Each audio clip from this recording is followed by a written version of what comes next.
अच्छा रुकिए रुकिए रुकिए रुकिए, एक खास मेहमान जुड़ गए हमारे साथ। आप पूछेंगे, बात करेंगे। हाँ ठीक है, ये लंबी फेहरिस्त इस पे ही बात करनी पड़ेगी, लेकिन भूपेंद्र चौधरी जी बीजेपी के उत्तर प्रदेश के अध्यक्ष हमारे साथ जुड़ गए हैं। भूपेंद्र जी, बहुत बहुत स्वागत है आपका दूरदर्शन न्यूज पर। धन्यवाद, नमस्कार। मिल्कीपुर की जीत के लिए बधाई पहले तो आपको। अब ये मिल्कीपुर में जो जीत हुई, ये चुनाव आयोग की जीत है, ऐसा समाजवादी पार्टी कह रही है। कफन तो पहना ही चुकी है वो चुनाव आयोग को। अब उनका कहना है कि जो जीत का श्रेय है वो बीजेपी को तो जाता ही नहीं है, चुनाव आयोग को जाता है। ये निश्चित रूप से इनके जो नकारात्मक एजेंडा है, उस नकारात्मक एजेंडे को जनता ने समझ के नकारने का काम किया है। जिस प्रकार का भ्रम इन्होंने लोकसभा चुनाव में फैलाया और उस भ्रम के आधार पर परिणाम को प्रभावित किया, ये कहीं ना कहीं मिल्कीपुर की जनता ने दिखा दिया है कि पूरे प्रदेश की जनता योगी जी और मोदी जी के नेतृत्व में चलने वाली सरकार, डबल इंजन की सरकार के साथ। जहां तक समाजवादी पार्टी का विषय है, ये लोग अभी इसी ईवीएम, इसी इलेक्शन कमीशन, इसी पुलिस प्रशासन ने चुनाव लोकसभा का कराया और तब समाजवादी पार्टी को ये सब चीजें याद नहीं आई। ये हारेंगे तो निश्चित रूप से संवैधानिक संस्थाओं को, ईवीएम को और पुलिस प्रशासन को दोष ठहराएंगे।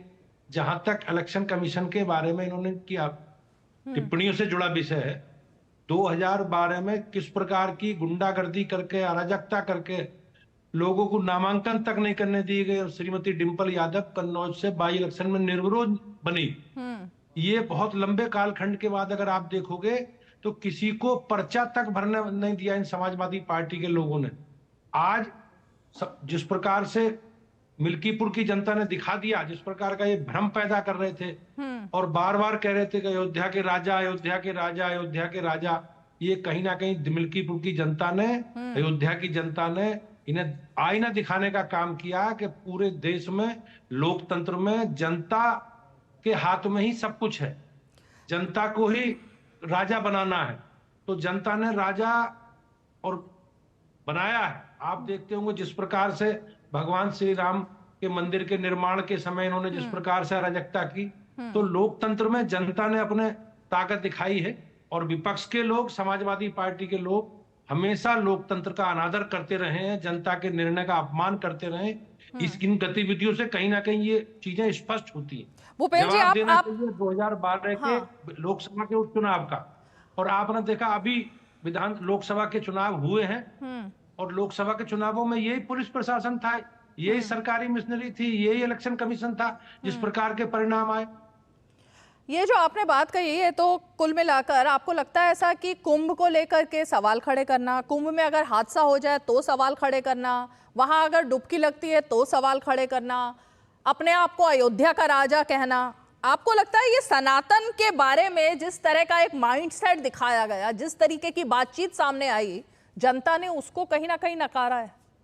निश्चित रूप से जो मैंने कहा ना, जो इनका एक निगेटिव एजेंडा, नकारात्मक एजेंडा, कुंभ की व्यवस्थाएं और जिस प्रकार से दिव्य और भव्य कुंभ हुआ है और लोग, बड़ी संख्या में लोग, श्रद्धांजलि, दुनिया भर से श्रद्धालु आए हैं, दुनिया भर से। हाँ, ये ठीक है, दुखद घटना हुई है और हमारी सरकार संकल्पित है, सरकार ने आयोग बनाकर उसकी जांच भी हम लोग करा रहे हैं, हम उस जिम्मेवारी से हट नहीं रहे। लेकिन हमारा कहना यह है कि हमारी सरकार ने, योगी जी के नेतृत्व में, माननीय प्रधानमंत्री जी के नेतृत्व में, डबल इंजन की सरकार ने जो उत्तर प्रदेश के लिए काम किया, बिजली, पानी, सड़क, शिक्षा, स्वास्थ्य, सुरक्षा, इन सारे विषयों पर काम किया और हमारा एक कार्यकर्ता इस सारे विषयों को लेकर घर घर हम लोग गए। जहां तक इन्होंने अपनी बात कही संवैधानिक संस्थाओं के बारे में या इलेक्शन कमीशन के बारे में, तो ये लोकतंत्र का, मैं कहीं ना कहीं जनता का जो निर्णय है उसका ये अपमान करते हैं लोग। जीतेंगे तो बाई बाई करेंगे, हारेंगे तो संवैधानिक संस्थाओं पर प्रश्न खड़े करेंगे। ये इनका एक माइंडसेट है और उत्तर प्रदेश की जनता, देश की जनता ये समझ चुकी है। भूपेंद्र जी, दिल्ली का चुनाव का नतीजा भी साथ में आया और बड़ा ड्रास्टिक एक तरीके से नतीजा आया, बड़े दिग्गज हार गए हैं। लेकिन एक बात जो दिख रही है कि जाति और धर्म से ऊपर उठकर एक तरीके से जनता ने बीजेपी को चुना है। मुस्लिम इलाकों में भी वहां का वोट भी बीजेपी को गया है। ये आपको लगता है कि इसका संकेत भी उत्तर प्रदेश में दिखाई देता है, क्योंकि अखिलेश यादव ने दिल्ली में आम आदमी पार्टी को सपोर्ट किया और पीडीए की बात की, लेकिन जनता ने तो पीडीए को भी नकार दिया, उन्होंने तो एक साथ एक नाम पर वोट दिया है। ये निश्चित रूप से जातिवादी लोग हैं, परिवारवादी लोग। मिल्कीपुर में भी परिवारवादी और राष्ट्रवादी लोगों के बीच में लड़ाई थी और परिणाम आपने देखा। दिल्ली के विधानसभा चुनाव का जहां तक विषय है, मैं सभी निर्वाचित प्रतिनिधियों का स्वागत करता हूं, सम्मान करता हूं, और जिस प्रकार से माननीय प्रधानमंत्री जी के नेतृत्व में और हमारी प्रधानमंत्री जी के नेतृत्व में चलने वाली विकास योजनाएं और हमारा जो एजेंडा है, उस एजेंडे के साथ दिल्ली की जनता खड़ी हुई। जिस प्रकार से 10-12 वर्षों में दिल्ली को एकदम खराब करने का काम, दिल्ली को विकास की धारा से अलग करने का काम एक नकारात्मक एजेंडे के साथ, और जिस प्रकार से सरकार ने हमेशा लोगों के एक नेगेटिव एजेंडे के आधार पर जो चीजें आगे बढ़ाई हैं, ये उसी का परिणाम है। और मुझे विश्वास है कि हमारी सरकार माननीय प्रधानमंत्री जी के मार्गदर्शन में लगातार जन कल्याण के लिए, गरीब कल्याण के लिए, दिल्ली की बेहतरी के लिए और दिल्ली को एक आदर्श राज्य बनाने के लिए पूरा प्रयास करेंगी। हमें जनता ने चुना है। मैं दिल्ली की जनता का, अपने कार्यकर्ताओं का बहुत बहुत अभिनंदन करता हूं, और हमारी सरकार हमेशा अपने संकल्पों के लिए जानी जाती है। और हमारी डबल इंजन की सरकार, जो जो हमारे संकल्प हैं, हमारे मोदी जी ने जो जो बातें कही हैं, हम सब लोग मिलकर उसे पूरा करें। अब चर्चा ये चल रही है भूपेंद्र जी कि अयोध्या की हार का बदला तो ले लिया आपने, लेकिन लोकसभा में दिखाई दे रहा था जब से अयोध्या जीते थे कि अवधेश जी बिल्कुल बगल वाली सीट पर बैठते थे, बगल में रहते थे अखिलेश यादव जी के। अब वो तो आंसू भी दिखा चुके हैं अपने। आपको लगता है परिवर्तन होने वाला है कुछ?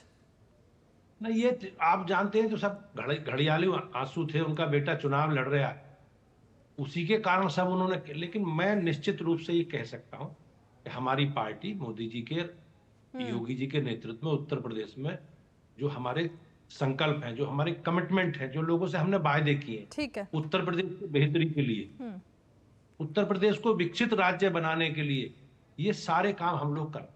इन लोगों ने हमेशा जिस प्रकार से हमारी परंपरा, हमारी आस्था और हमारी विरासत को कलंकित करने का काम किया। अयोध्या में आपने देखा 500 साल के संघर्ष के बाद किस प्रकार से मोदी जी के नेतृत्व में अयोध्या में भगवान श्री राम के जन्म स्थान पर मंदिर बना। और आज उत्तर प्रदेश अगर आप देखेंगे तो देश में सर्वाधिक धार्मिक पर्यटन वाला राज्य उत्तर प्रदेश है। हम जब सरकार में आए 2017 में, उससे पहले उत्तर प्रदेश एक बीमारू राज्य के रूप में जाना जाता। आज उत्तर प्रदेश की अर्थव्यवस्था महाराष्ट्र के बाद सबसे बड़ी अर्थव्यवस्था। आज उत्तर प्रदेश के योगी जी के कानून के मॉडल की चर्चा पूरे दुनिया में होती। आप आज अगर अपराध देखेंगे तो अपराध न्यूनतम स्तर पर है। और हमारी सरकार का, माननीय प्रधानमंत्री जी का जो संकल्प है, सबका साथ, सबका विकास और सबका विश्वास, हम सबको लेकर चल रहे हैं। आज जिस प्रकार के परिणाम आए हैं, लोगों ने जाति और इन सब क्षेत्रों से ऊपर उठकर जिस प्रकार से मिल्कीपुर में भी और दिल्ली में मतदान किया, ये निश्चित रूप से लोकतंत्र की बेहतरी के लिए है और हम सबको साथ लेकर चलेंगे। ये माननीय प्रधानमंत्री जी का संकल्प। बिल्कुल, बहुत बहुत शुक्रिया भूपेंद्र जी, आपने डीडी न्यूज के लिए समय निकाला और खास बातचीत की, और इसीलिए